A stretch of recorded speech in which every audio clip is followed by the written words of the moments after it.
महाराज जी मैं भोजन ले आया, अका जा। महाराज जी उसको लेकर उनके खेत में चले गए गरीबदास जी, और लेट सी थी उनके खेत। एक किला की दूरी पर बैठ कर गरीबदास जी ने नाम आवाज दी कि उसकी माँ का और बाबू का दोनों का नाम, आजा भाई थारा बेटा रोटी ले कहा से। तो एक गादड़ एक गादड़ी बाज महाराज के चरणा में लौट गए।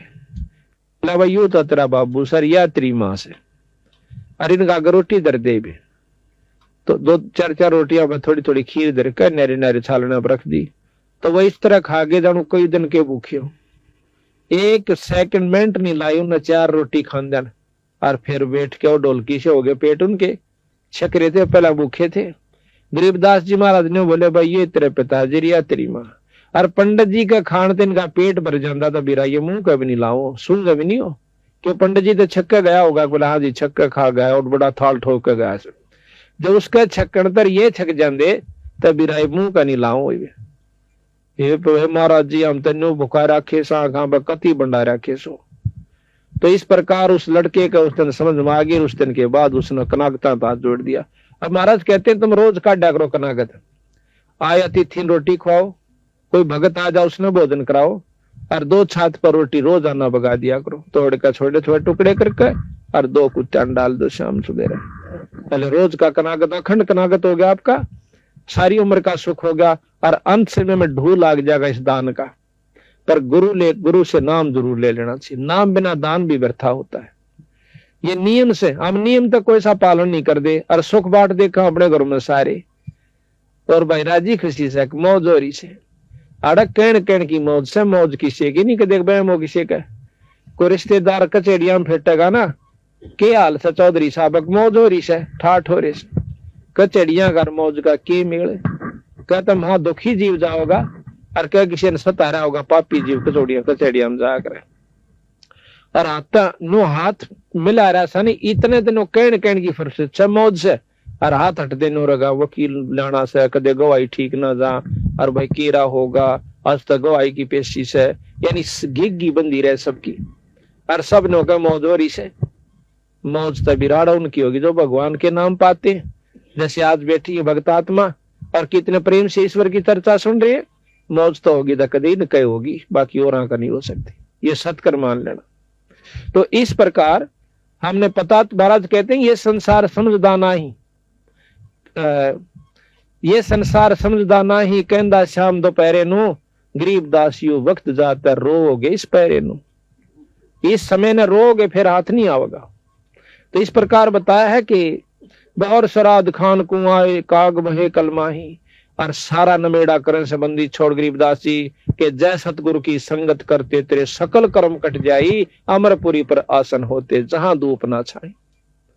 यानी सतलोक में चला जाता अगर ढंग से भक्ति करता, वहां फिर ना धूप है ना छाया, यानी ना गर्मी है ना सर्दी, ना दुख है और ना इस जिसको हम सुख समझते औलाद और संपत्ति का, ये वहां नहीं है। वहां तो इतना सुंदर शरीर मिलता है ना फिर मरता, और अरबों संख्यों असंख्य वर्ष की हमारी उम्र हो जाती है उस लोग सतलोक के अंदर जाए पाछे। यहाँ तो हम 50-60 साल खातर आए हैं, और इस नन्हे नाच कूद का दुख सुख पाकर गर्मी आड़ा सतावे, सर्दी यहाँ सतावे, पड़ोसी यहाँ सता दे, और मच्छर माखी यहाँ सतावे, और भाई हिंसक पशु किरा कितने से को सांप काट जावे, को माखी काट जावे, को भेड़ खा जावे, 24 घंटे परेशान, फिर आड़े जान जी नहीं करता।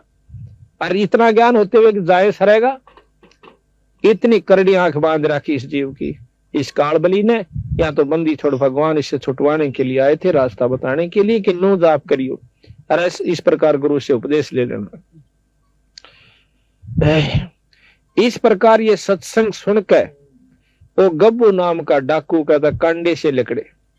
भगवान आत्मा ये नहीं होता कि डाके मारा है तो इंसान नहीं है, उसके अंदर भी वही आत्मा है। वह बेचारा गलती से यानी अपने कुसंगत में पड़ जाने से उस गलत रास्ते पर चला गया। जैसे वाल्मीकि एक डाकू था, डाके मारा करता था, और जब बेरा पट्टा उस सदन छोड़ कर भगा के किलो बैठ गया और महर्षि को आया, तो फिर क्या हुआ, उस गब्बू ने कान अपनी पक्का इरादा कर लिया कि आज के बाद डाके नहीं मारूंगा, अपना भक्ति करूंगा। फैसला हो गया। उसके साथी आगे ठीक समय पर उनके पास जाकर वो गब्बू कहने लगा, भाई डाका नहीं डाल दे। अब क्यों नहीं डालते? अकबर मैंने यू काम छोड़ दिया। अब काम छोड़ दिया। उनके साथी ने बोले, फिर हमारी जिंदगी बर्बाद क्यों करी तने? अब तुम भी छोड़ दो काम। तो ना छोड़ा, नहीं छोड़ो तो भाई मेरी जायदाद वहां पर पड़ी है, मेरे पैसे पड़े हैं इतने लाख रुपये, तुम उन बांट लो अपने जाके। आज हम इस सेठ का या किसी का डाका नहीं मारना। तो बोले, हमारा तुमने इतना घाटा कर दिया, 4 लाख का 5 लाख का डाका मारना था, वो हमारा पूरा कर दे। मैं बोला कि मेरा जो सामान से पूरा 7-8 लाख रुपये भी पड़े हैं, वो जाकर अपना तुम बांट लो। वह तो पैसे हमारे तारे थे, वह तो उल्टे चले गए। वहां तो उनकी आपस में लड़ाई होगी पैसे बांटने के ऊपर। वो उसका गोली मार रहा है, उसका तीर मार रहा है, वो आधे टुकड़े मर गए। और गब्बू जोश है, उसने सोचा सत्संग में बताई गई है कि अपने पाप कर्मों को ये भी काट लेना चाहिए, आगे बहुत दुखी हो जाएगा। अब जैसा भी उसने मार्गदर्शन हुआ था, उसने फैसला कर लिया कि मैं आत्म समर्पण करता हूं कि मेरे कर्मों का फल मुझे अभी मिल जाए। वो जाकर थाने में पहुंच गया। थाने में थानेदार, थाने का आगे संतरी खड़ा, बंदूक ले। संतरी बोला, कौन सा है? अक मैं गब्बू डाकू। अब गब्बू डाकू का हाथ उस संतरी की घिगी बंदगी, बंदूक भी छूट गई, कांपन लग गया, सारा खड़ा खड़ा और बेहोश हो गया। क्यों? गब्बू उसमें इतना भयभीत कर रखा था उस इलाके को कि माँ भी अपने बच्चा ने नौका कर दी, बेटा सो जा, गब्बू आ जाएगा। इतना भय बांट रखा था उसने। अब वो अंदर चला जाता है थाने में। आगे जाकर देखा है दिन का निकलान सा हो गया था। थानेदार बैठा अपनी कोई विशेष काम कर रहा था। जाकर ने बोला, कौन सा तू? थानेदार बोला उसने, गब्बू डाकू ने बोला, मैं सू गब्बू डाकू। गब्बू डाकू गब्बू डाकू नो करके थानेदार भी कांपन लग गया, सारी कुर्सी हल है।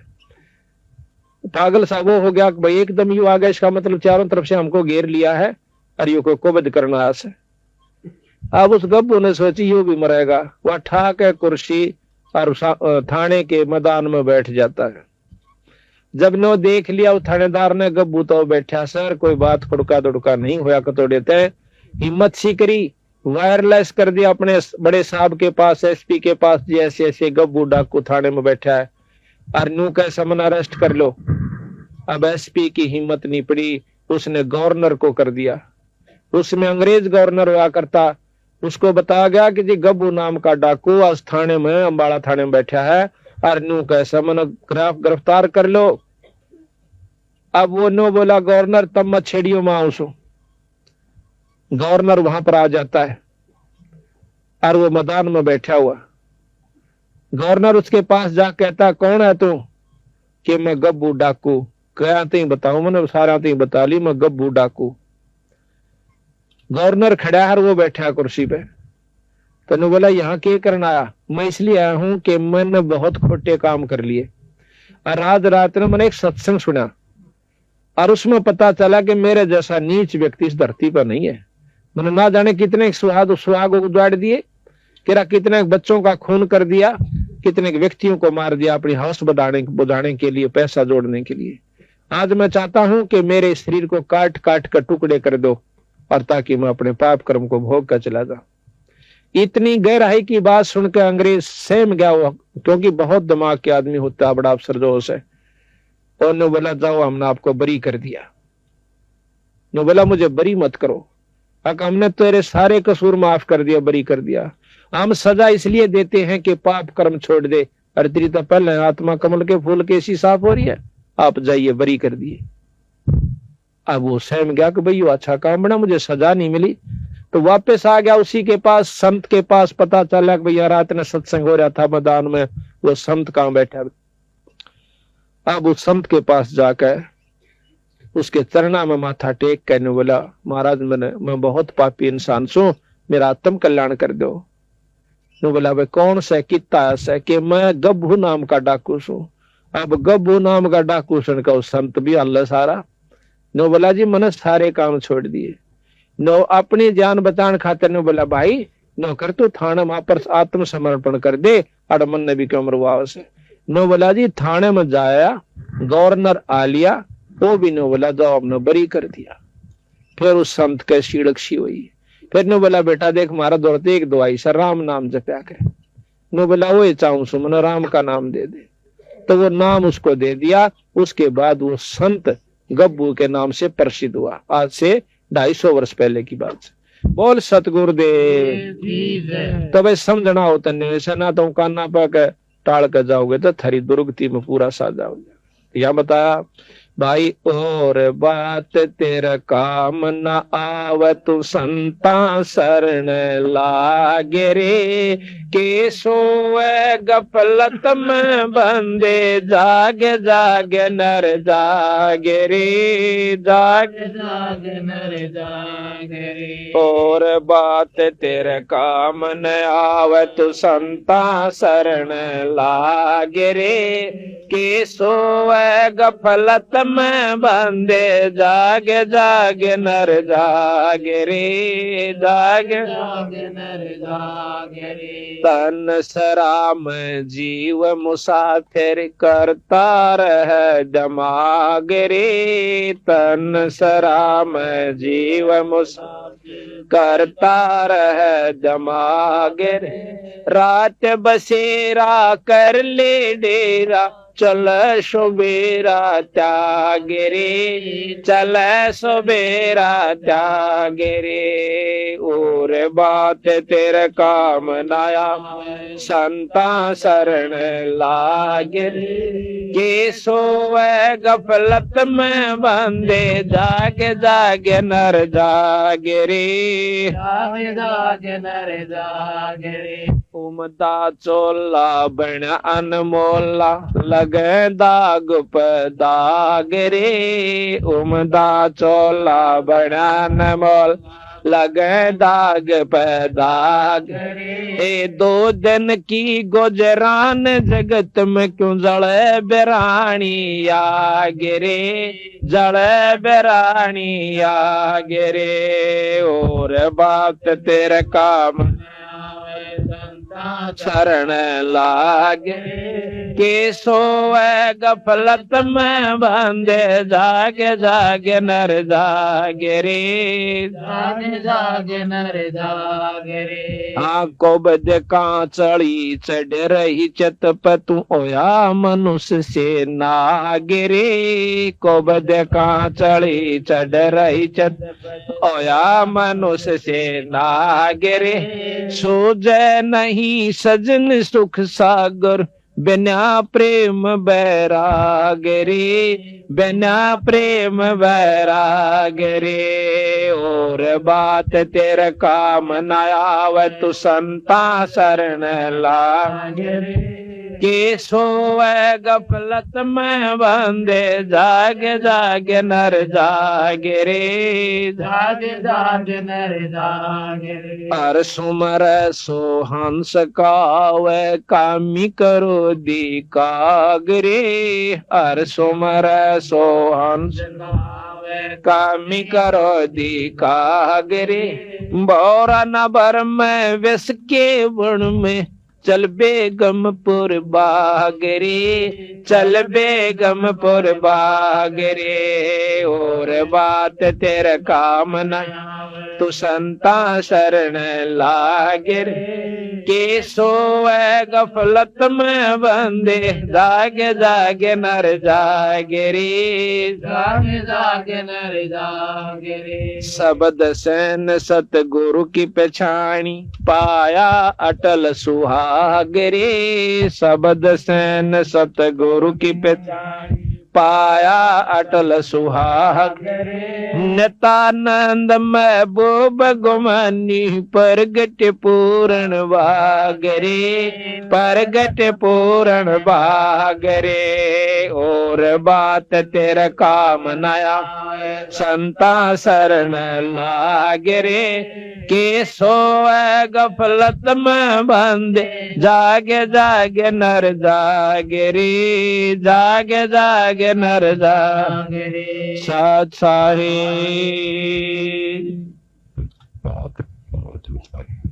देखो और बात तेरा काम नहीं आवे संता शरण लाग रे। और भाई के सोवे गफलत में बंदे जाग जाग नर जाग रे। देखो इन संतान ने के लेना था अपने ते, हमारी दुर्गति को आगाह करवाने के लिए कि जिन्होंने राम नाम नहीं लिया उनके लिए के बनेगी, और जिन्होंने भगवान बजा उनके साथ कितना सुख हुआ। जैसे आज मीराबाई को कितनी आदर की दृष्टि से गाया जाता है, उस बाई का नाम लेते ही आत्मा प्रसन्न हो जाती है कि जिसने राम नाम के ऊपर इतना संघर्ष करके अपनी आत्मा कल्याण करवागी। और जब लग धरती और पृथ्वी और आसमान रहेगा, मीराबाई के नाम ने कोई मेटनिया नहीं है। और जो आज खानदान की बनी बैठी से बहु बेटियां, वो कुतिया बनी हांडेंगी, 300 कूतर उम्र जन्म का कोई याद नहीं करता। और जो राम नाम कर जाएगा हिम्मत सी करके, तो जब तक धरती और आकाश रहेगा उसके नाम न मेटनिया नहीं है। तो इसी प्रकार हम मनुष्य जन्म पाकर के भक्ति नहीं करांगे तो और कौन से जन्म में करेंगे। और बात तेरा काम नहीं आवे संता शरण लाग रे, भाई केस होवे गफलत में बंदे, तू जाग न जाग नर जाग रे। जागना क्या चीज है कि इनको बदने छोड़कर भक्ति करा करे।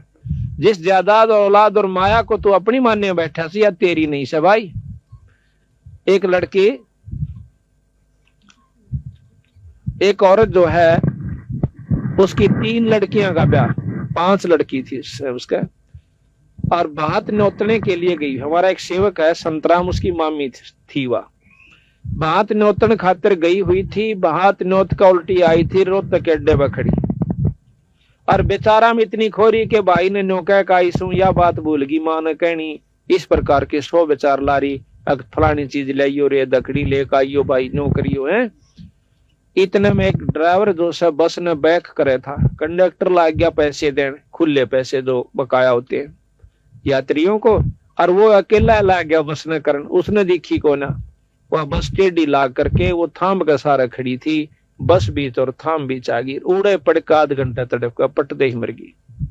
अब विचार करो, हम भी उसी खाते में बैठे के देखो ने सोचा हमारे के लिए काम नहीं बनेगा। 1 मिनट पहले वह बिरानी कड़े ताई के जुगाड़ लाई बैठी थी, अरे करा की तो बेचारी कुतिया अपने कहां देगी। तो संत कहते हैं कि ये राम नाम लो, ये जागो थोड़ी बहुत, उस ईश्वर ने भी याद कराया करो। सारी उम्र खो दी, एक पेट भरा और काट आए और दौड़ का धन कोठी बना दी, ये साथ कौन जावे, ये तो बक्कल उतरने का काम कर लिया अपन। इसके साथ साथ एक राम नाम पूर्ण गुरु से लेकर के अपना भक्ति करते रहो और वही वो काम भी करते रहो, फिर देखियो तमाशा परमात्मा का। तो यहाँ बताते हैं कि उमदा चोला, हाँ, ये तन सरा में जीव मुसाफिर करता रहे दिमाग में रे। रावण भी बिराना के हिसाब ला रहा था, और बक्कल उतरा जब सारा परिवार भी नष्ट, और वहां सोने की लंका भी वहीं रह गई। उमदा चोला बना, इस तन सरा में जीव मुसाफिर करता रहे दिमाग रे, भाई रात बसेरा कर ले डेरा, तू चला सवेरा त्याग रे। ये सारा जन्म एक रात की तरह होगा, जैसे सोपन में रात आया करे, और जब ये सोपन टूटेगा, जब ना बेटा ना बेटी, और लठम लट्ठा उड़ा यम के दूत न्यारे करेंगे। इसकी टट्टी और पेशाब निकल जा प्लातून की, जब ये मरे से, और जितने सांस साल नहीं इतने धरती तो ले जा से, फिर इसने नोबेरा पट जागी बूंदी बनेगी। इब्बा नहीं दसदी जब तक हम शरीर फिर चाल रहा सी, और जब खाट पकड़ जाएगा किसी पे लाग जा सके के बनेगी। तो संत उस दुख को पहला यादवान खतराओं से कि भाई काम भी करता रहे, तेरा शरीर भी ठीक रहेगा, तेरे बच्चे भी ठीक रहेंगे, और जदाद औलाद भी बढ़ेगी, पर एक राम नाम ना छोड़ियो।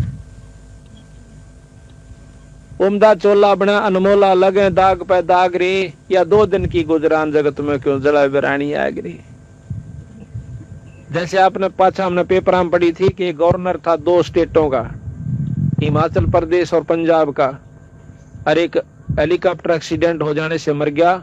उसकी पाछे तो वो खाली करने लगे राजभवन को, उसमें 40 करोड़ रुपया एक गुप्त स्थान पर रखा हुआ उसके कमरे में पाया, जिसका कोई हिसाब किताब नहीं। 40 करोड़ रुपया फॉलो, और उसका कोई हिसाब नहीं वो कहां से आया, यानी उस चोरी से रखा हुआ। अब वो धन जोड़न में उसने कितने हथकंडे अपनाए होंगे, विचार करियो। अरे वो लेकर के गया, अपने बच्चे भी समाप्त, गिले मर गया उसका, औरत भी, उसका लड़का भी, वो भी, यानी 10-12 व्यक्ति एक हेलीकॉप्टर में थे, 10-11, वो सारे मर गए, एक बच्चा था उसका थोड़ा। अब हिसाब लाओ आप, ईबुन गेला अगली के बनेगी, जिसने वो अपनी समझ का जोड़ा करता हुआ उसके साथ नहीं गई माया को। आरी पागली बता रखी है कि फिर उसकी वो अफलातून रानी थी ना जो गवर्नर बनी पर फिर थी, आज वह कुतिया बनकर डोएगी डले और वो बनेगा दुनिया का गधा और बैल। तो संत कहे इसको बजने क्यों सिर पर धर रहा बीरा, दो घड़ी ईश्वर बज लिया करे। और इतने बूंदे त्रिया मत ना गोबर के बूंद की इतना गरोली भर भर के इस माया जोड़न की खातिर लगा रहे। महाराज के मेरी शरण मात ने फिर माया भी दूंगा, पर इसे ढंग तो दूंगा जो तेरे को दुखी ना करेगी। जितना चाहिए धन ले लो। गरीबदास महाराज का सेवक के मतलब संतों का एक सेवक पंजाब के अंदर लाला जी, अब वो बहुत अरबपति भी कह रहा तो भी थोड़ा है, इतना उसके पास जायदाद है, पर वो परमात्मा के नाम नहीं छोड़दार नो कहा उसकी से मेरी नहीं से। उसको छोटे दो भाई थे, वह बड्डा वो एक और था और छोटा। छोटा जब गोदियां था, बड्डा मड़ा सा पाए चाला था। उसका बाप मर गया। बाप मर गया था हकीकियां उसके कुछ नहीं दिया भाइया ने। वह उसके अपने बच्चा लेकर उड़ा चली गई अपने बाएं के पियर में भी ना उठी, फिर आगे उल्टी। एक दो मकान तो दे रखा उसको और बेचारी का कोई साधन नहीं खाने का, और रोए रोए डटे नहीं। उसकी पड़ोसन जो है महाराज गरीबदास जी का एक संत थे भूरी वाले, उनके पास सत्संग में जाया करती जब वो लुधियाना आ जाते थे। लुधियाना के साथ में ही वो गांव है, हाँ लुधियाना की बात से। उसके दुख ने देख के एक और साथी ने बोली बेबे तू आज चल महाराज जी आ रहे सत्संग हो से, और उड़ा अपना दुख रोइए जहां के मैं सुन लेते हैं। वानु बोली चाल बेबे अग्नो रोए के काम चल है तेरा और सामन होगा, चल सत्संग में आ गई। दोनों बच्चा ने ले रही। एक लड़का छाती मतलब दूध पीवा करता, चूची ले था छोटे वाला। अब सत्संग शुरू हुआ और वो छोटे वाला बच्चा रोना शुरू कर देता है। महाराज जी कहने लगे बेबे इस बच्चे ने बंद करो, दूध दाद ला दो, चूची ला दो, इसका सत्संग में शोर नहीं कराया करते। अब उस लड़की ने वो अपनी दूध मुंह में दे दी छोरे का। अब वो 5-7 मिनट तक चुप रहा, फिर रोने लग गया। तो बुरी वाले बोले सुना नहीं तुमने, शोर ना करो। न्यू कह के उसकी मां भी रोने लगी ठाडो बुरी तरह। अब संत महाराज कहने लगे वैष्णव आगे ला बुलाओ, क्या बात होगी।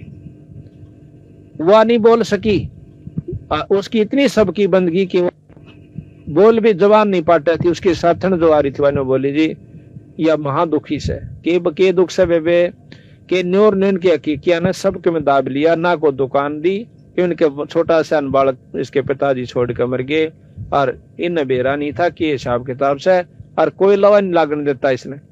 और यह इतनी भूखी है कि इसके दूध मतलब सतना में दूध भी नहीं रह रहा। लाज जरूर रही थी थोड़ी देर तो उसने थोड़ी पिया, फिर दूध था नहीं थन में, और दूध ही में फिर वो अपना फिर रोने लग गया।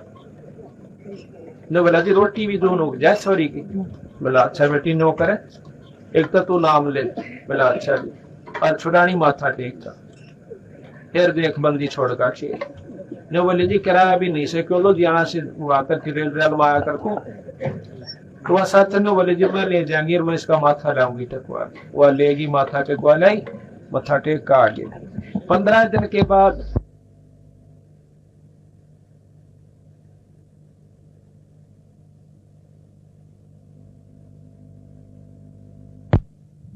ने पतरा सुधवाया। उसके हकीकी सेठा ने पतराड़ा ने बोला भाई देख इस थारा भाई मरिया से कहा उसका सारा हिसाब किताब कर दो ना, थारी शायद से दो ना महीने भीतर खर्च नष्ट हो जाओगे सारा परिवार तुम्हारा। ये किसी संत की कृपा हो रही सैन के ऊपर। तो वह हाथ जोड़ के नो कहे बेबे को बेटी को बहू ये कि मेरे जमत यू आ रहा सब इसी अपना ले ले या फलाना से। तो 1 महीना पकड़ नहीं दिया, सारा उसको दे करके और हाथ जोड़ के बोले अपना दुकान संभाल, और यू थारा हिस्सा आया था। आज उसके कम से कम 30 पेट्रोल पंप चल है और 200 और कारा की कमी नीर कोठी की। और आप उसको देखिए छुड़ानी माँ होगा लाला नाम से लाजपत राय लाजा कहा कर उसे आड़े तई ज्यादा कच्चा और भूडा सा कुर्ता पैर के नहीं अंडे जागा सत साहेब जी। और उसने पूछ कर देखो नो कहा भगवान से था छुड़ानी में से और कितना नहीं से। तो हम धन चाहो तो धन लो उस पर, और भाई औलाद ना हो तो औलाद लो। आपको ऐसे प्रमाण दिखा दें जो कि आप हैरान रह जाओ बंदी छोड़ने, वो काम करके दिखाए गरीबदास जी ने। पर हम जो है उल्टी रास्ते में तोड़े पकड़ा है, सुल्टे ने बतावा तो बहुत देर तक समझ में आओ। क्यों? हम युगा युगा तक उस रंग में रंग रहे हैं। अब हमने जो पाछा छोटी मोटी मान को ला रखी से घर में 8वीं 9वीं 7वीं दुआ चौथ की, तो वह नहीं छूटा थोड़ी सी। क्यों नहीं छूटा? कदे वह खा जा हमने पाछे थे। आज वह मान छोड़ जार तड़का हमने खाना जा, इतना डर बैठा रखा है। हम आपको बताओ हमारा दुआस की मान थी, और जो है ईब हमने जो है ना 8-7 साल तक छोड़ी से। उस टाइम पहले हम दुआस दौड़ जाया करते थे गाँव है, उसमें दुआस की मान जैसे हम को किता मान रहा को किता है। और घर में जो टोटा होना वो छक्का होया करता, जो नुकसान पशु भी बिगड़ जाते, बीमारी भी हो जाती, और छक्का नुकसान हो जाता। और फिर भी नौका दौड़ जरूर जाना, बुढ़िया नौका जो तलाक आई उड़ा। कई बात हम भी गए साइकिल ठा ठा कर थोड़ी दूर पड़ा 10-12 किलोमीटर, और नुकसान जो कहते हो तो उस मारने के सिर पर धर का चाटा जिस तक सारा ना लाग रहा हो। तो बंदी छोड़ की शरण में आगे इसकी मान करके देखो, तुम 1 साल करके देख लो, फिर आगे बेशक ना करियो। और हम कहनो दान धर्म करना कदे घर बैठ के मान मान करें जाओ। यानी जो हम नाम बतावे, जिस विधि बताओ उस तरह आप करके देखो, और छुड़ानी पर माथा टेक क्या करो। को ज्यादा तकलीफ होता हम उसकी और विधि बताते हैं, और आपके हाथ से आपका ही धर्म करवाना हमने नहीं चाहिए कुछ भी उसमें, ताकि आपकी वृत्ति बदलनी है कि हमने धर्म छोड़ दिया, शुभ कर्म छोड़ दिए, जो कि शुभ कर्म जिससे हम सुखी होया करते, वह सारे छोड़कर सुख की बाट देखा। ऐसे सुख ना होया कर दे, कोई सोचा नून क्या हम पा जाएगा सुख।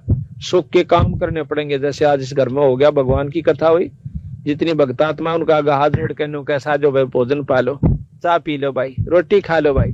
क्यों कैसे इसका कोई छोरी का ब्याह साड़ा चल गया कि धर्म दिखा भगत सुंदरदास ने, तो इसके कोई शुभ संस्कार साथ में आपके भी पुण्य कर्म जो आज सत्संग में आए सो। तो इस प्रकार कहा के उमदा चोला बना अनमोला लगे दाग पे दाग रे, ये 2 दिन की गुजरान जगत में क्यों जले बिरानी आग रे। हम बिरानी आग में जलन लाग रहे सर, अपना नाम भजना नहीं, बाकी डोई ढूंढ पे लाग रहे सर। उसमें कोठी बना ले बंगले, और भाग भी ना हो भी ना बनना, सब अमीर बनना चाहे, कितने बन रहे अमीर हिसाब लाग देखो। जो जिसे पिछले जन्म में करके आया था आज उसको जो का तो मिलेगा, और फालतू मिला नहीं 1 इंच। और अगली ईब बनानी आगे हमने चाहिए तो ईब जो जोटा मारना पड़ेगा। अब शुभ कर्मों से कैसे लाभ होता है? एक बार द्रौपदी, राजा द्रौपद की लड़की, बिना ब्याही कुंवारी थी, और उसके पिताजी ने गंगा के ऊपर एक घाट बनवा रखा था। उस घाट में वह नहाने जाया करती अपनी सैकड़ों सहेलियों के साथ। एक दिन की बात है, द्रौपदी बहुत धार्मिक थी, बचपन से ही परमात्मा में रुचि थी।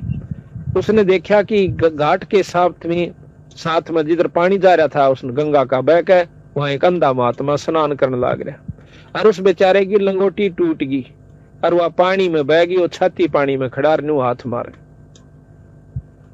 अब द्रौपदी ने देखा कि महात्मा सुबह सुबह बड़े अच्छे भाग मेरे साधु का दर्शन हुआ।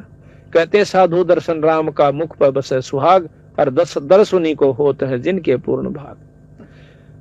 कबीरा दर्शन साधु का साहेब आवे याद, और लेखे में वाह घड़ी बाकी के दिन बाद। उसने सोचा द्रौपदी ने जल्दी जल्दी स्नान कर लेते हैं, और फिर संत के पास बैठकर 2 घड़ी ईश्वर की चर्चा कराएंगे। स्नान कर लिया, सैकड़ों सहेली थी, सारी नहा भी ली, घंटा लग गया, फिर देखा तो महात्मा न्याय करने लग रहा से। अब द्रौपदी का जो है अंतःकरण साफ हो चुका था, देव दृष्टि खुली हुई थी। उसने देखा कि महात्मा तो नंगा खड़ा से, और बेचारा श्रम का हमारा बाहर नहीं आवेगा। तो द्रौपदी ने आव देखा ना ताव देखा, अपनी साड़ी में एक बिलांत का टुकड़ा पाड़ कर उस पानी में गिर दिया कि हो सकता महात्मा का हाथ लाग जावे। अब राजा की लड़की की साड़ी कितनी सुंदर होगी, साहब लागे देखियो आप। और वह चांदी ने दूसरी सहेलिया ने एक भी इशारा कर देती, उसकी बांदी दासी भी साथ में थी कि तुम पाड़ दो अपनी साड़ी में टुकड़ा, वह साड़ी की साड़ी गिर सके थी। इस बात को ध्यान रखते हुए कि राजा की लड़की से जाए पास तुमने करा के सुंदर साड़ी दे देगी, लेकिन उसने इतना मौका उनको नहीं दिया। वह जाने थी कि रोटी मैं खाऊंगी तो मेरा पेट भरेगा, और यह खाओगी तो इसका भरेगा, दान मैं दूंगी तो मुझे मिलेगा, और यह देगी तो इसने मिलेगा। वह इतनी जानकार थी, उसने अपनी साड़ी में एक बिलात का टुकड़ा पाड़ा और घेर दिया, नहीं हाथ लग गया, दूसरा घेरा, तीसरा घेरा। गरीबदास जी महाराज कहते हैं कि 7-8 कोपीन बहाई और वो दोनों बैगी पर हाथ नहीं लग गया। आखिर में हिम्मत नहीं आ रहा, छोरी ने एक बिलात का और उपाड़ा और एक लंबी लाठी लेकर और उसका लपेट कर न्यू कर दिया गए। वो हाथ मारे था, उसका वो कपड़ा हाथ में आ गया। हाथ में कपड़े का है पहचान देने इतना ज्ञान बहुत ज्यादा होता है कि यूं कपड़ा तो किसी छोरी का से, कोई चीर से और साड़ी सूड़ी का कपड़ा से बांध कर उस समय एक और पाड़ी एक आंगल की चौड़ी लकीर सिवा तागड़ी की जगह बांधी और वह लंगोटी बांधता हुआ नो बोला, बेटी आज तूने मेरा पर्दा रखा, भगवान तेरा रखे। अब देखो महाराज कहते हैं, मम संत सेवा करते हैं जो राजी, मैं बिछड़ो नहीं तास से चाहे अंत जाओ बाजी। और धर्म तो दसका नहीं थे, दसके तीनों लोग, खैर आयत में खैर है भाई की जो आत्म। अगर सब खैर चाहो अपने घर में, खैर का काम एक नहीं कर दे। तो द्रौपदी अपना देकर उसको कपड़ा देकर आ जाती है, ब्याही गई अर्जुन के साथ, 5 पांडवों के साथ। आगे आपने सारी कथाओं का मालूम ही है कि जब द्रौपदी ने नंगा करने लगे के 5 पांडव वहीं बैठे थे, जो एक से एक बलशाली ने जो धरती तो उलझा और किसी ने ऊपर ने नाड़ तक नहीं ठाई जब वहां पर उसको नंगा किया जाता। गरीबदास जी महाराज कहते हैं को तो प्रण में बंध गया और किसी ने 2 टूक खा लिए दुर्योधन के, तो वह भीष्म पितामह द्रोणाचार्य कैसे वह नीचे नाड़ कर गए क्यों उसकी रोट खाव थे। तड़क कोई किसी का नहीं है, केवल परमात्मा सारा देश है। जब देख लिया द्रौपदी ने कहा सब ये नंग बैठे हैं, जिन्हें तो आपने समझा थी, जिनको ऊपर चौड़ी हुई हंड थी कि ये तेने कुछ नहीं करने देंगे तेरा, आज तो ये तो कुछ भी काम नहीं आए। जब उसने ध्यान लगाया कि परमात्मा सबका साथी होता है, उस समय अर्ज करी तो उसको क्या फल मिला कि परमात्मा ने आकर के उसकी साड़ी बढ़ाई। क्यों बढ़ाई? कि उसने पहला एक बिलात का टुकड़ा दे रखा था, बिना दिए ना तो 300 बेइज्जती हो छोरियां की वह के रोंदी नहीं। क्या वो भगवान याद नहीं करती जब उनकी इज्जत लूटी जाती है? उनकी क्यों नहीं बचाव होता? क्योंकि उन्हें कभी धर्म नहीं कर रखा, कोई पुण्य कर्म नहीं करा कभी भी। अगर ऐसा करके फिर अर्ज करे जब परमात्मा मदद करा करे। कहते हैं दुख में सुमन सब करे, सुख में करे ना को, और जब सुख में सुमन कर लेते ऐसा दुख नहीं हो। द्रौपदी को क्यों नहीं हुआ? क्योंकि उसने सुख में सुमन कर रखा था, सुख में दान दे रखा था और नी इच्छा दान दे रखा था। उसने कोई आशा नहीं रखी थी कि मुझे एक बिलात की लीर दो तो मनुष्य का बदला बहुत कुछ मिलेगा। महाराज कहते हैं बिन इच्छा जो देत है सो दान कहावे, और फल बाचे नहीं तास का वो अमरापुर जावे। आज भगत समंदर दास का के कमीश है, बच्चा की जगह बच्चा 2 रोटियां का साधन खूब से। ये जो समागम इसने नी इच्छा करवा रखा है, परमात्मा के नाम पर करवा रखा है, ये असंग गुणा होकर के इसको इसके भजन में मैं सहयोग देगा और काम तो इससे सरेंगे। इसलिए कहा कि बिन इच्छा जो देत है सो दान कहावे, और फल बाँचे नहीं तास का फिर अमरापुर जावे। तो इस प्रकार कहते हैं जब द्रौपदी का चीर उतरने लग गया उस समय उसने ईश्वर को याद किया। तो कहते हैं भगवान कृष्ण रुक्मिणी के साथ छाछ पर बैठकर पास से खेला था चौपड़ सार। उसी समय एक तरफ तो पासा डाल कर नो बोला अनंत, वह उसने हाथ पकड़ कर नो बोली अनंत क्या था, क्या मैंने सारा समझा कर देखा। तो कहते हैं रुक्मिणी कर पकड़ा मुस्काई, कर कहे हाथ ने पकड़ कर हंसन लागी, नो बोली अनंत क्या था, क्या जी मैंने सारा भेद बताओ। रुक्मिणी कर पकड़ा मुस्काई, अंत कहा मोको समझाई। कृष्ण जी बोले दूसरा सक मेरी भक्ति सकल में सिकरी, जय मेरी भक्त पे छोड़ी हुई तो मारा नाम न लेवे कोई। आज मेरे भक्त पर कष्ट आ गया तो हमारा नाम लेने वाला कोई नहीं रहेगा अगर मैं आज मदद नहीं की तो। तंदेही से पासा डारी पहुंचे सूक्ष्म रूप मुरारी, खेचत खेच कसीसा पेशर पर बैठे हैं जगदीश। द्रौपदी सुता के चीर बढ़ाए, ये शंखों पार नहीं पाए। अब जब द्रौपदी के चीर बढ़ लिया, दुशासन थक कर छोड़ देता है, वो अपने महल में चली जाती है। महल में जाने के बाद अगले दिन कृष्ण जी आ जाते हैं, उनके चरणों में पड़कर द्रौपदी रोन लागी, नु बोली भगवान आज जो मेरी इज्जत राखी सब किस पुण्य का कर्म मुझे फल मिला। द्रौपदी तने नहीं बेरा था, मुझे मालूम था कि तेरे साथ ये कष्ट होगा, तेरे हाथ से पहले दान करवा दिया था। हे महाराज मैंने कोई दान ऐसा नहीं कर रखा जो कि जिसका फल ये मिला। अपनी दिव्य दृष्टि से उसको दिखा के देख, जब तू ब्याही भी नहीं थी और अपने सहेलियों के साथ स्नान करने गई थी, जब एक संत को एक भगत को एक बिलात का टुकड़ा दिया था साड़ी मत पाड़ के, और उसका फल तुझे यो दिया मैंने। अगर तू यो ना दे रही होंगी तो मैं आज तेरी कोई मदद नहीं कर सकूंगा, तेरी कुछ भी बनदा चाहिए। तो उस समय नो कहती है भगवान एक लीर के कारण मेरे बढ़ गए चीर अपार, अर्जय पहला जानती तो सबके में देती वाले। तो बंदी छोड़ महाराज कहते हैं देते को हर देत है, जहां तहां से आन और ना दिया वो मांगता फिर साहब सुना नहीं का, फिर नहीं सुनता। अगर आज नहीं दे रखा दोगे तो अगर थारी कोई मदद नहीं होगी। और आज तुम धर्म करके देखो थारी कितना मतलब परमात्मा साथ देगा। कल भी बताया वो शायद रामफल, वो कल बताया था हमने, हाँ बता दिया। तो वो लड़का रेल मत पड़ गया था, उसकी माँ और वो बहुत सेवा किया करते, पाठ करवाते हैं, नाम ले रखा है। तो पर रेल मत बचा दिया छोरा, उसकी मौत मत काट लाए। ऐसे नहीं सैकड़ों गणवा दें आपको हमारे जो शरण में आए उन बच्चों को कितने, उनके माता पिता को कितना सारा सहयोग दिया। तो ये करते को महाराज कहें कुछ करोगे तो मैं साथ दूंगा। कहते हैं सुख में सुमन ना किया फिर दुख में करते याद, शेष दिए जो गुरु मिला है तो भी सस्ता जान, कर जोरूं विनती करूं चरण निवाऊं शेष, गुरु राम देवानंद महाराज ने दियो नाम बख्शीश, गरीब कोटि कोटि सजदा करूं कोटि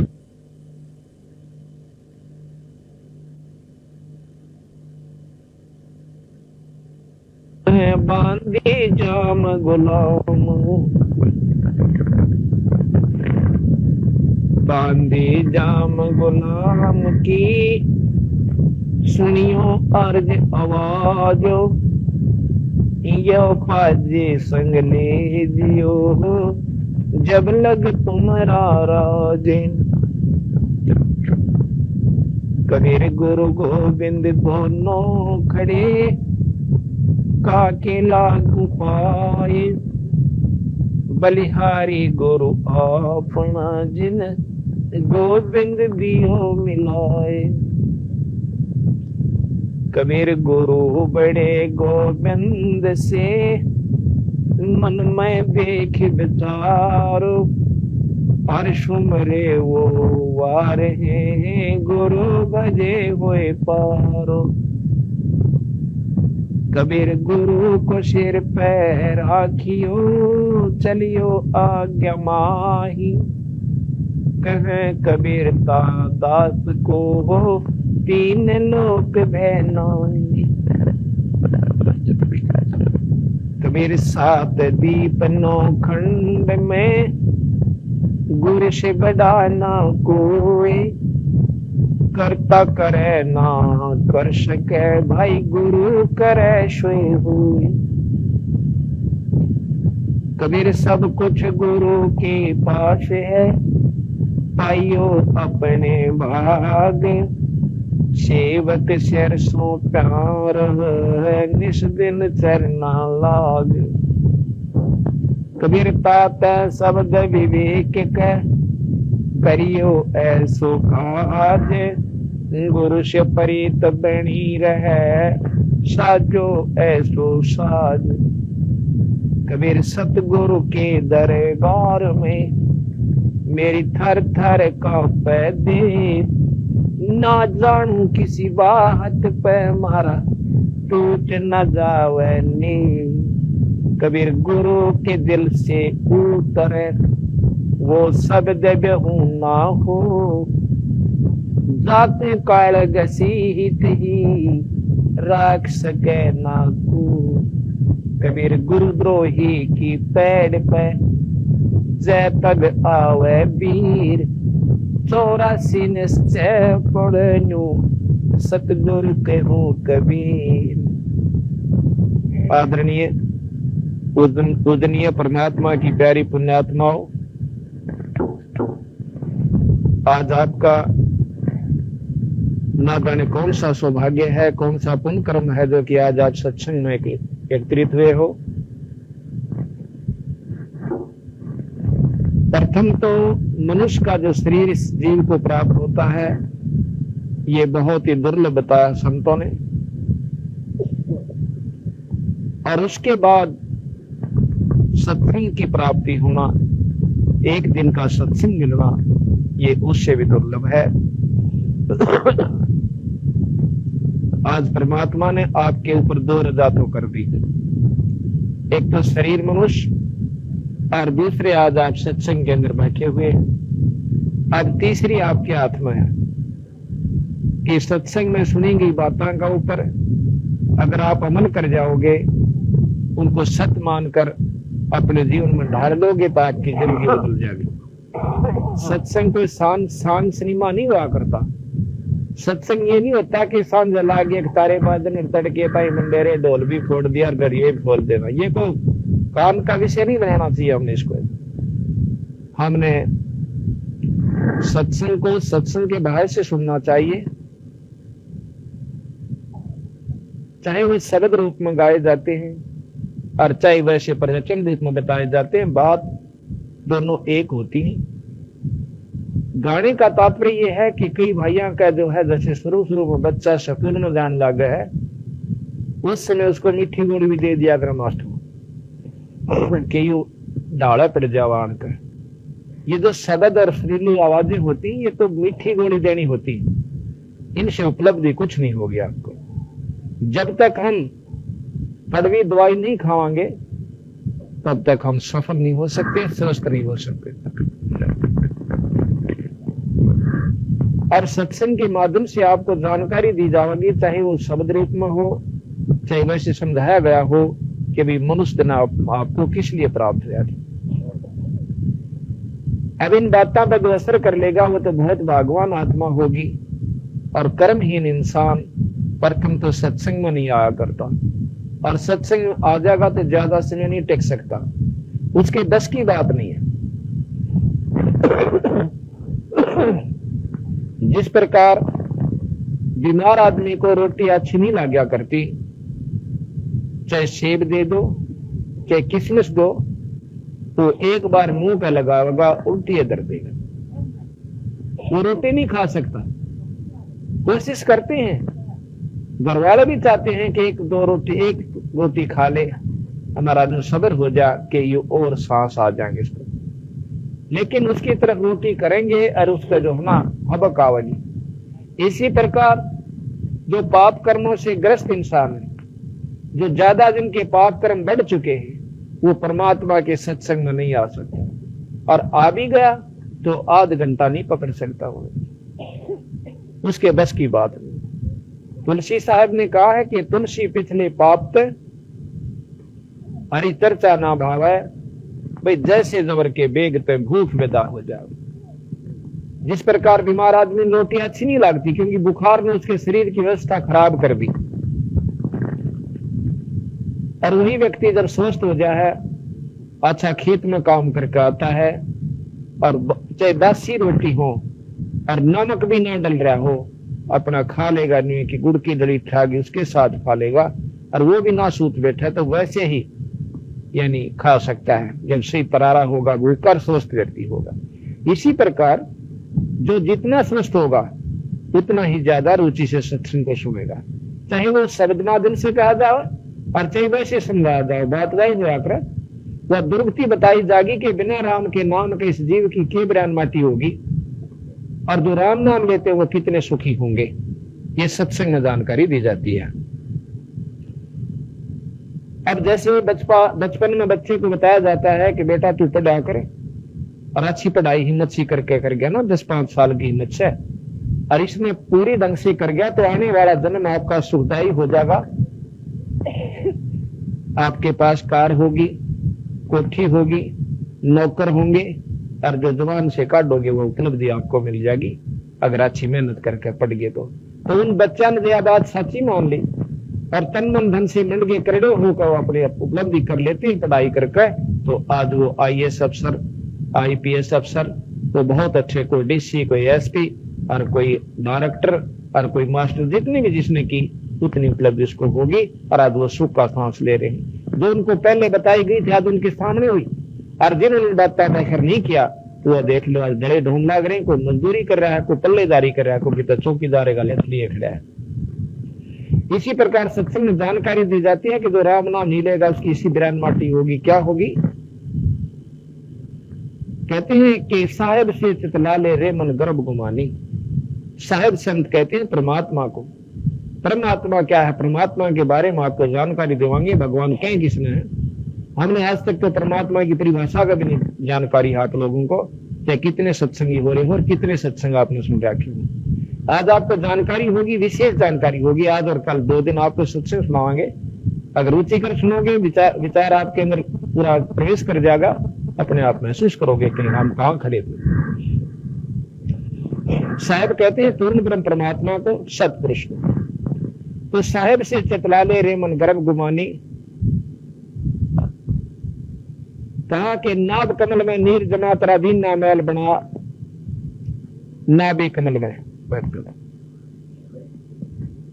मां के गर्भ में आपकी क्या व्यवस्था थी? कभी कोई मुर्गी का अंडा फूटा हुआ देखा हो?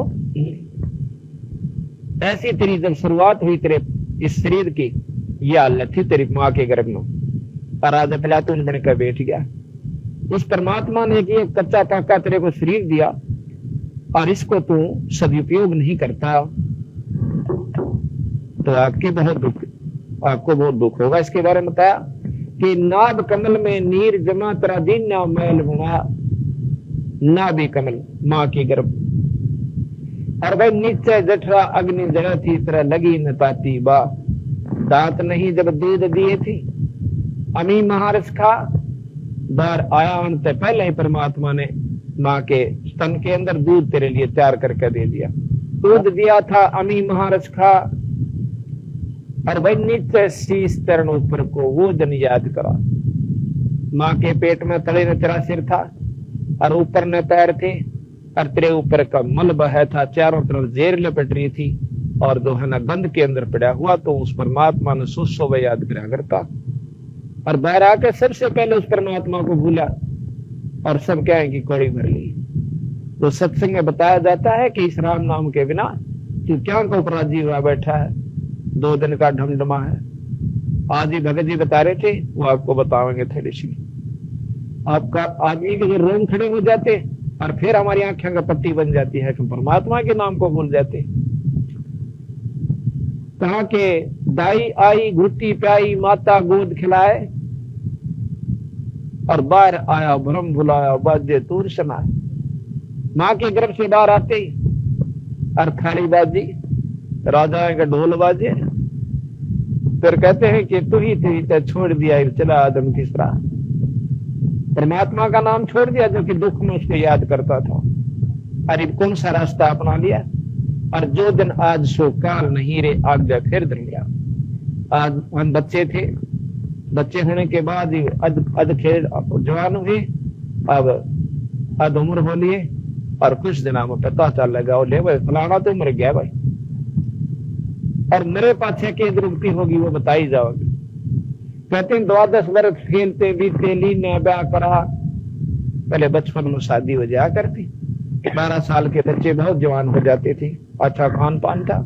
तो कहते हैं 12 वर्ष खेलते बीते लीने ब्याह करा, तरुणी नारी से घरबारी तू चाला मूल गवा, रातन सोया जन्म बगोवा ढूंढी खेत कमा, और बिना बंदगी बाद बेहतरा जन्म आकार, बिना परमात्मा के नाम का ये शरीर किससे काम नहीं आओ। झाड़ दांतरे उखड़ गए, ये रचना गई तुतला, और जम किंकर प्रेशरा में बैठा खर्च कर देगा का रसना भी जो मेख मार दे सैनो दाम बता, ऐसे सुन तेरे जगत में जो धरा क्या रो। कहते हैं सबसे पहले जब ये मरता है इंसान को मरता हुआ गौ देखा हो तो देखिए सबसे पहले इसकी जुबान बंद कर दी जाती है, और फिर सपनापून की टट्टी और पेशाब दोनों निकल जाते हैं। क्यों निकलते हैं कि उसने सी बूंदी बूंदी शक्ल दिखाई दे से, और थंगमा बाले और सूर और कुत्ते का हुड, और इतनी तगड़ी भूंडी भूंडी उसकी शरीर, और इसकी सबसे पहले उसका कालजा पाट जाता है और टट्टी और पेशाब दोनों निकल जाते हैं। उस समय इसको याद आता है कि जिसके ऊपर तो राजी हुआ बैठा था, बेटा बेटियां के ऊपर, रिश्तेदार और भाई बहना के ऊपर, वो तो सारे रह गए, अरे चाल पड़ा एकला तू छोड़ के सारे ढंग मैंने। उस समय इसका एक हाथ कालजा खड़ा हो जाता है, जिसका ऊपर ये दिन रात निंदा रहता है, और वो सब कुछ नहीं रहता। तो महाराज कहते हैं कि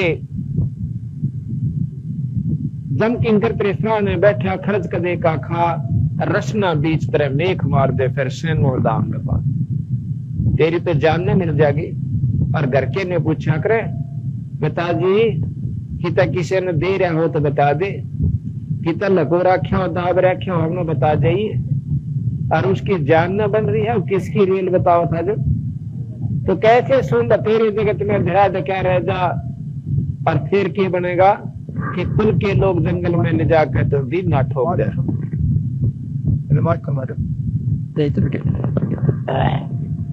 कुल के लोग जंगल में ले जाकर तो भी ना ठोक जरा, उसके बाद क्या दृष्टि होगी।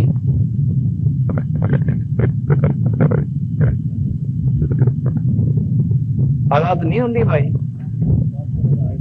मतलब साफ नहीं सुनती कागदी है क्यों ना तो दिन ना ठोक जरा पाछे बोले चल गया फिर साढ़े दिन तब से तुम दूर जी आपका ठीक। कुल के लोग जंगल में लेकर तुम दिन ना ठोक जरा, कहते फिर पीछे तू पशुआ की जय दीजय बैल बना, चार पार जंगल में डोले तेरा तो नहीं उधर मरा। कुल के लोग जंगल में ले जाके दी ना ठोक जरा, और कहते फिर पीछे तू पशुआ की जय दीजय बैल बना, और चार पैर जंगल में डोले तेरा तो नहीं उधर मरा। शर पर शीन दिए मिन बोरे दूम ते मच्छर उड़ा, और कंध जीवा जुते कुआ तो कोंदों का बुसका। बंदी छोड़ गई। दास जी महाराज हमें बताना चाहते हैं कि भाई ये शरीर छूटे पाछा फिर तुझे पशु बना जाएगा, बैल की जूनी मिल गई। और बैल की जूनी के अंदर क्या दुख होगा, उसको पशुआ की जय दीजय बैल बना, भाई चार पैर जंगल में डोला तेरा तो नहीं उधर। देखिए एक बैल की केद रुकती होश है, सुबह देता है खेत में जाओगा, और सुबह से लेकर शाम तक 50 किलोमीटर की इसको बेचारे को पड़ जाती है। जब तो मनुष्य शरीर में था उसने कभी भी परमात्मा के बारे में कोशिश भी नहीं करी, सत्संग में आने की उसको चेष्टा नहीं बनी, तो उसकी केद रन माटी हुई। अब तो हम मनुष्य हैं, सब कुछ खा लेते हैं भाई, दारू भी पी ले हैं, हुक्का भी पीते हैं, तंबाकू प्रयोग भी कर लेते हैं, और भाई और सारा काम कर लेते हैं, तो क्या हम राम नाम नहीं ले सकते। जब हम मनुष्य शरीर प्राप्त कर लेते हैं और सारे काम करते हैं, परंतु परमात्मा का नाम नहीं लेते। और कोई बेचारा लग भी रहा है किसी संत के शरण में, तो विकार नहीं छोड़ रखे, बीड़ी शराब मांस तंबाकू के, ये सबसे खतरनाक सबसे बड़े दुश्मन है इंसान के। अगर हम नाम ले भी रखा है किसी गुरु से, फिर भी बीड़ी हुक्का तंबाकू प्रयोग करते हैं, तो हमारी वह कमाई खत्म हो चुकी है। कहते हैं एक भगत जी कहने लगा जी यह बात नहीं दसती कि राम नाम तो सभी लेते हैं, परमात्मा का नाम गुरु से प्राप्त कर रखा है, और क्या हो गया एक बीड़ी 3वां साल और कोई ऐप नहीं मारे में, तो हम उस बीड़ी को ऐप नहीं मानते, तंबाकू को हम बुराई नहीं समझते, क्योंकि हमने इनके अवगुणों का ज्ञान नहीं। मैं उसको बताया कि भाई एक बात बता, देसी घी का हलवा बना लिया किलो घी का, और फिर उसमें एक मुट्ठी बालू रेत गिर दिया, इसने खा के दिखाओ। सारा दिन ठीक है परमात्मा का भजन भी किया, और हुक्का पी लिया, दारू पी ली, तंबाकू सुल्फा पी लिया, वो पशु जन्नी में जाओगे उनकी दुर्गति होगी। कबीर साहब कहते हैं अमल आहारी आत्मा कब न पावे पार, कहे कबीर विचार कह तुम तत्व विचार। गिरदासियों ने तो बहुत महत्व दिया है कि वो बीड़ी पीती वो बहुत नीच योनिया में चले जाएंगे। अब जैसे हमें हुक्का बुरा नहीं लगता, क्यों नहीं लगता, क्योंकि इसके अवगुणों का ज्ञान नहीं है। हुक्का मांस खाने वाले हमने कितने बुरे लागे, जो मांस नहीं खाते उनको मांस खाने वाला व्यक्ति बहुत पापी नजर आ रहा है। देखिए क्यों खावा मांस को। संतों ने बताया है, बंदी छोड़ गरीबदास जी महाराज, कबीर साहब, नानक साहब, सभी संतों ने इस बात का प्रमाण दिया है कि जो हुक्का बीड़ी पीते हैं, तंबाकू प्रयोग करते हैं, वो बहुत उनसे 100 गुना पापी जाता है। उनसे 100 गुना पापी ज्यादा हैं जो मांस खाते हैं। मांस खाने वाले तो हैं महापापी, उससे 100 गुना पापी जो बीड़ी हुक्का पी उसे। भाई ठीक है, हमने इसका ज्ञान नहीं कि ये सच्चे पाप है। जिस प्रकार मांस खाने वाले व्यक्तियों को ये जानकारी नहीं है कि मांस पाप है,